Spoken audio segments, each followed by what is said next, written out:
बेहतरीन लोगों को मेरा नमस्कार, सादर प्रणाम। आज इस वीडियो में बात करते हैं नेट्रम फास की।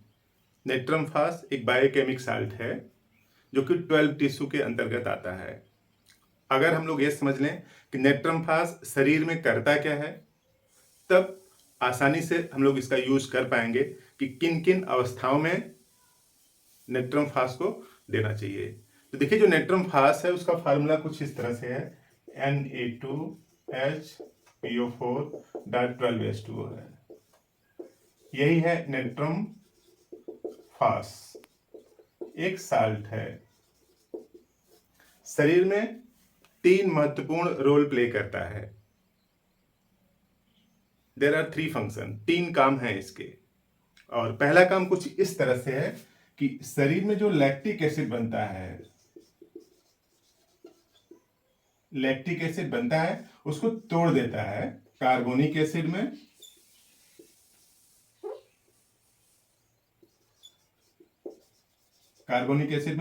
और वाटर में। दरअसल लैक्टिक एसिड बनता कब है? जब ग्लूकोज टूटता है। तो ग्लूकोज टूटता है तो एनर्जी बनती है। यानी यूं समझिए कि जो ग्लूकोज है, ग्लूकोज से क्या बनाना है? एनर्जी बनाना है। तो अगर ऑक्सीजन पूरी मिलती है,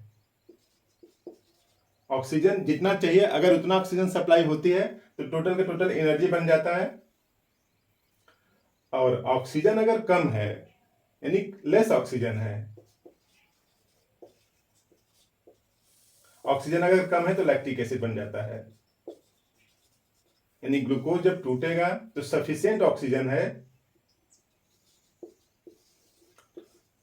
प्रचुर मात्रा में ऑक्सीजन है, तब एनर्जी बनेगा और CO2 बनेगा, तो शरीर में कुछ भी दिक्कत नहीं आएगी। अगर टिश्यू में ऑक्सीजन कम है, लेस ऑक्सीजन है, तो लैक्टिक एसिड बन जाता है, प्लस थोड़ी मात्रा में एनर्जी बनती है। यानी यूं समझिए कि जब ग्लूकोज टूटेगा, ज्यादा मात्रा में ऑक्सीजन रहेगा, तब कोई वेस्ट प्रोडक्ट नहीं बनेगा, शरीर को नुकसान नहीं होगा। अगर ऑक्सीजन कम होगा तब लैक्टिक एसिड बन जाएगा। यही लैक्टिक एसिड मसल्स में डिपॉजिट हो जाता है और मसल्स में पेन होने लगता है। तो उसका प्रमुख कारण क्या होता है कि लैक्टिक एसिड डिपॉजिट हो जाता है। तो मस्कुलर पेन कहीं पे भी पूरी बॉडी में मसल्स में पेन हो रहा है तो आप लैक्टिक एसिड को हटाएं। और लैक्टिक एसिड को हटाने के लिए, यानी उसको खत्म करने के लिए, नेट्रम फास देना पड़ेगा। नेट्रम फास करता क्या है कि इस लैक्टिक एसिड को तोड़ देता है कार्बोनिक एसिड और H2O में, और ये दोनों शरीर से बाहर निकल जाते हैं, शरीर से बाहर आ जाते हैं। तो मसल्स में किसी भी टाइप का एबनॉर्मलिटी क्रिएट हो रही है तो उसका कारण एक लैक्टिक एसिड भी है। तो पहला काम इसका क्या है कि लैक्टिक एसिड को ब्रेक करके बाहर निकालता है। ये तो पहला काम हुआ। और दूसरा काम इस तरह से है कि जो यूरिक एसिड है वो जो डिपॉजिट हो गया है, हाँ? दूसरा है यूरिक एसिड। जो यूरिक एसिड डिपॉजिट हो गया है, कहां पे? ज्वाइंट्स में है। ज्वाइंट्स में जो डिपॉजिट हो गया है, तो यूरिक एसिड को क्या करता है? उसको सॉल्युबल बना देता है, धीरे धीरे सॉल्युबल बना देगा। तो जो यूरिक एसिड है इसको क्या बना देगा? सॉल्युबल। कौन? नेट्रम फास। तो यूरिक एसिड को सॉल्युबल बना देगा। सॉल्युबल होते ही वो पेशाब के रास्ते बाहर निकलने लगेगा। दिक्कत क्या है? जो ज्वाइंट्स हैं उसमें यूरिक एसिड के क्रिस्टल डिपॉजिट हो जाते हैं, और उस क्रिस्टल डिपॉजिट होने की वजह से ज्वाइंट्स में जो मोशन होती है, यानी ज्वाइंट्स में जो गति होती है, वो रिस्ट्रिक्टेड होने लगती है, धीरे धीरे रुकने लगती है, या उसका जो रेंज है, दायरा है, वो कम होने लगता है। तो यूरिक एसिड को सॉल्युबल बनाता है और सॉल्युबल बना के शरीर से बाहर निकालता है। तो इस तरह से जो ज्वाइंट्स, गठिया के जो दर्द हैं और जो स्टिफनेस आ रही है, चाहे बैकबोन में या फिर कहीं भी, उन सब में हेल्प करती है नेट्रम फास। और तीसरा फंक्शन, इंपॉर्टेंट फंक्शन इसका इस तरह से है कि ये जो नेट्रम फास है ना, जो बाइल है उसके सिक्रेशन को बढ़ाता है, बाइल प्रोडक्शन। तो यूं समझिए जो बाइल है, जो गॉल ब्लैडर है ना, उसी में स्टोर रहता है। बनाता कौन है? लीवर। तो लीवर बना के स्टोर करता है किसमें? गॉल ब्लैडर में। और जब आप फैट खाते हैं या फिर कुछ भी फूड सप्लीमेंट खाते हैं तो उसमें का जो फैट रहता है उसको डिपॉजिट होने के लिए बाइल आ जाता है, यानी जो फैट है उसको क्या करना है, डाइजेस्ट करने के लिए बाइल आ जाता है।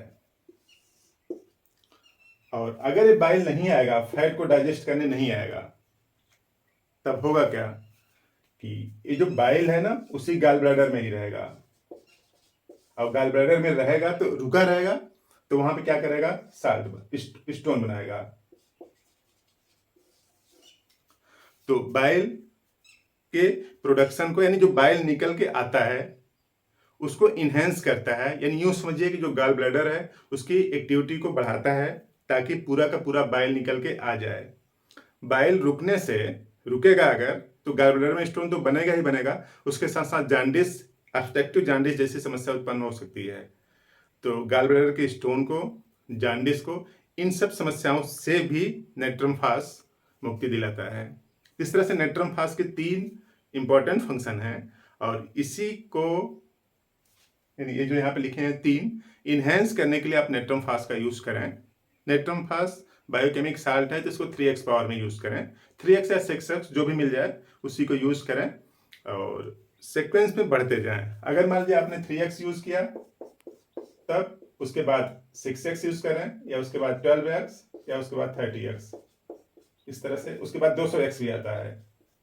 तो अगर आप यहां से यूज करें तो भी इधर बढ़े, और यहां से यूज करें तो भी इधर बढ़े, यानी पोटेंसी को उत्तर उत्तर क्या करने जाता है, बढ़ाते जाना है। खाने का तरीका सबको एक तरीके से 4 टैबलेट लेना पड़ता है। 4 टैबलेट 1/4 कप गर्म पानी में घोल के लीजिए, बेहतर रिस्पांस आएगा। जीभ पे भी रख सकते हैं। तो 4 टैबलेट 1/4 गर्म पानी में घोल करके 3 बार लीजिए, सुबह, दोपहर, शाम। तो 4 टैबलेट इसका भी लेना है, 4 टैबलेट इसका भी लेना है। यानी जब आप ऐसे ऐसे प्रोसीड करते हैं, जब इधर पहुंच जाए तो 2x पावर का भी हो तो भी उसका 4 ही टैबलेट लेना है। तो चाहे 3x पावर हो, चाहे 6x, चाहे कोई भी पावर आप लें, हमेशा 4 टैबलेट 1/4 कप गर्म पानी में घोल के 3 बार लीजिए। तो ये जो नेट्रम फास है, इन 3 समस्याओं को जो बॉडी में एबनॉर्मल फंक्शन की वजह से उत्पन्न होने वाली थी, या हो रही होंगी, या हो चुकी हैं, उन सभी को दुरुस्त करता है। इस तरह से नेट्रम फास का यूज। आपने पूरा वीडियो देखा, बात समझ में आई तो लाइक कर दें, चैनल को सब्सक्राइब करें और शेयर भी कर दें। काम की बात लोगों तक फैलेगी तो बीमार होने की संभावना कम होगी। आपने पूरा वीडियो देखा, थैंक यू।